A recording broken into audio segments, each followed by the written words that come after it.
Ninguém sabe quem são os pais de Klaus Schwab ou como um engenheiro de classe média foi alçado à enorme importância que ele tem hoje, como CEO do Fórum Econômico Mundial. Este é o Visão Libertária, sua fonte de informações descentralizadas e distribuídas.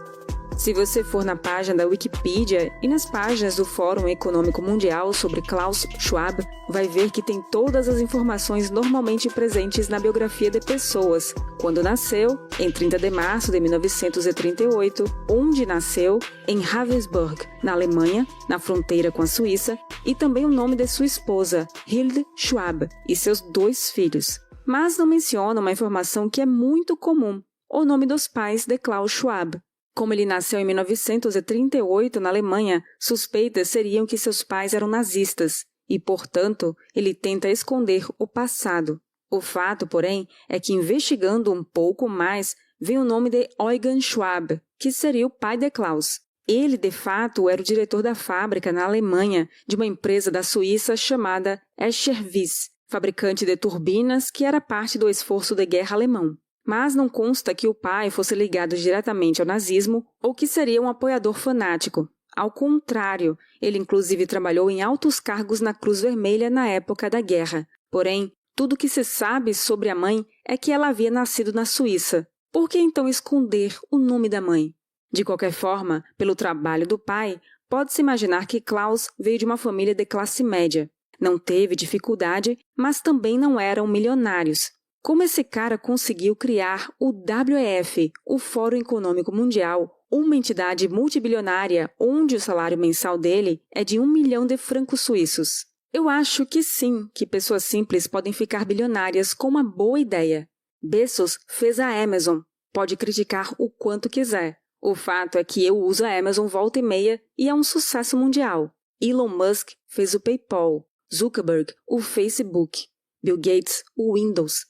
Existe uma explicação para pessoas que saíram da classe média ou baixa e ficaram milionários. Klaus Schwab era um acadêmico, também de classe média como seus pais, até que na década de 1970 ele jogou a carreira para o alto e fundou o Fórum Econômico Mundial. Fica então a grande dúvida, como ele teve grana e apoio para isso? A coisa fica mais estranha quando sabemos que Klaus nasceu na Alemanha, em Ravensburg, mas passou a infância em Au, uma cidade suíça próxima.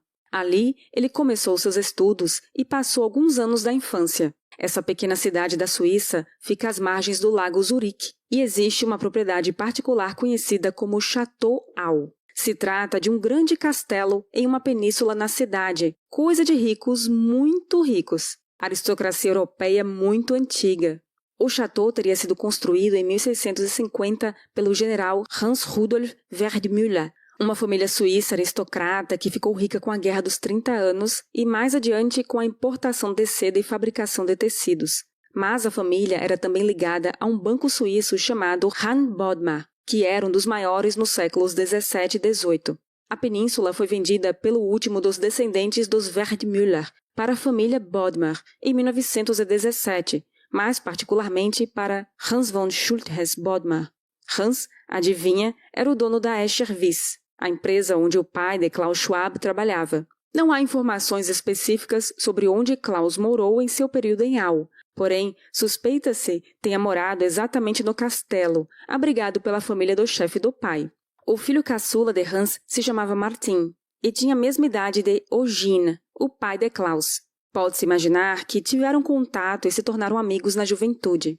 Martin Bodmer, quando adulto, entre outras coisas, criou uma grande biblioteca, conhecida como Biblioteca Bodmer, e comprou uma grande quantidade de terras em Genebra, na Suíça, de 50 mil metros quadrados, o que é um latifúndio em um país tão pequeno.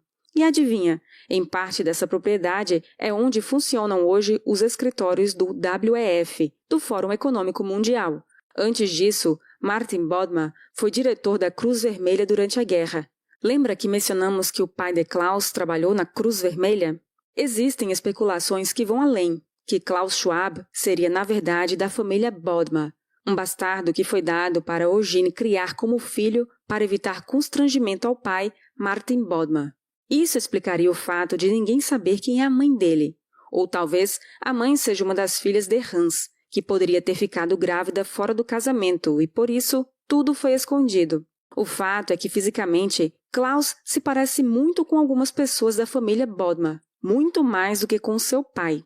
Mas isso seriam especulações adicionais. O importante é notar que Klaus e seu pai eram muito ligados à aristocracia europeia. Pode ser ligado até por sangue, mas tudo indica que era ligado, no mínimo, por amizade e subserviência. Os Bodmer confiam nos Schwab, devido a anos de subserviência e bons serviços prestados. A proximidade com gente com muito dinheiro explica a trajetória meteórica dele. Klaus estudou ETH de Zurique na Universidade de Friburgo e em Harvard, sendo, sem dúvidas, uma pessoa inteligente. Se destacou e tem diplomas em áreas díspares como engenharia e política. Mas o que mais tem no mundo é gente inteligente brigando para fechar as contas no fim do mês. O fato dele ser ligado a aristocratas centenários europeus e bilionários indica que ele pode ter tido um empurrão, ou talvez mais que isso, ser meramente o testa de ferro de quem comanda tudo isso e não quer aparecer. As famílias aristocratas europeias sabem que não ficaria bem para elas aparecer como donas do Fórum Econômico Mundial. Todos nós sabemos que o socialismo é a mais nova arma dessa aristocracia decadente. Desde a Revolução Francesa, eles perceberam que a melhor forma de controlar o povo é justamente usando o socialismo, atualmente denominado progressismo, além de políticas assistencialistas e muita regulamentação, supostamente para o bem do povo. Mas eles não querem dar na pinta, preferem que os idiotas úteis continuem associando o socialismo aos pobres e à justiça social. Que tal, então, usar aquele rapazote inteligente, sempre subserviente e subordinado, que não vai fazer confusão e pode até aparecer decentemente como testa de ferro? Curiosamente, no ano que Martin Bodmer faleceu, em 1971, foi o ano em que Klaus Schwab decidiu fundar o Fórum Econômico Mundial. E aqui entra o outro fator crucial nessa história, Henry Kissinger. Heinz Alfred Kissinger também é alemão da Bavária, e fugiu para os Estados Unidos no início da guerra junto com sua família e milhares de outras famílias judias. Nos Estados Unidos, adotou o nome Henry para se distanciar da Alemanha. Serviu no exército americano como especialista de inteligência e, depois da guerra, ajudou a encontrar vários oficiais alemães da Gestapo e outras unidades nazistas. Acabou subindo no ranking de inteligência e, mais tarde, entrou para a política. Henry Kissinger foi secretário de Estado e articulador geopolítico nos governos de Richard Nixon e Gerald Ford, portanto, em período sensível da Guerra Fria. Mas, antes disso, no final da década de 50 e início de 60, ele, junto com outros pesquisadores da CIA, criaram um programa em Harvard, em parceria com a CIA, que consistia em uma série de seminários sobre geopolítica e inteligência. Esse programa se chamava CFR, Council on Foreign Relations, ou Conselho de Relações Exteriores. Não era um curso propriamente dito, apenas uma série de seminários e jogos, mas a pessoa recebia um diploma ao final. E o mais significativo eram os contatos feitos entre as pessoas que participavam do CFR. E dessa forma, a Escola de Jovens Líderes do Fórum Econômico Mundial iria se estruturar anos depois. Para saber mais sobre essa escola, veja o vídeo aqui no Visão Libertária intitulado Emmanuel Macron, Justin Trudeau, Jacinda Ardern, o que eles têm em comum? Além de Kissinger, o CFR era mantido por Herman Kahn, uma figura excêntrica e lendária que muitos dizem ser a inspiração para o personagem fictício Dr. Strangelove, na comédia cult de Stanley Kubrick sobre o pesadelo atômico. E o terceiro nome era John K. Galbraith, que era membro da própria Universidade de Harvard. Em comum, os três, Kissinger, Galbraith e Kahn, eram especialistas em geopolítica na era da Guerra Fria, ou seja, eram especialistas em autodestruição assegurada por armas atômicas. Muitas das ideias do trio sobre um governo e regras de governança globais acabaram se refletindo em propostas do Fórum Econômico Mundial.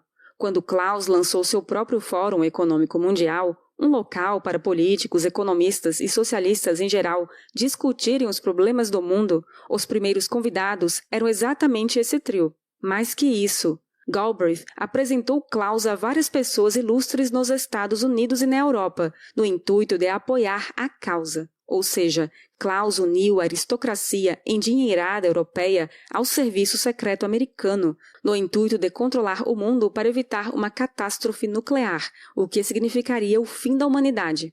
E isso é algo que poderia até ser positivo. Lógico que a destruição total do planeta é algo que ninguém quer. O problema é que, a partir da década de 80, a crise dos mísseis diminuiu de temperatura. Posteriormente, quando a União Soviética desabou, em 1991, esse risco passou a ser apenas uma preocupação. Olha que chato! O pessoal socialista da elite aristocrática europeia e o Deep State americano tinham montado toda uma estrutura para controlar o mundo para evitar uma catástrofe. E agora não tem mais catástrofe. A não ser que se invente uma, sei lá, alguma coisa a ver com o clima e pronto. Toda a estrutura montada para tentar evitar a destruição mundial por bombas atômicas achou uma nova utilidade: um governo mundial socialista e controlado pela aristocracia europeia para resolver o problema das mudanças climáticas.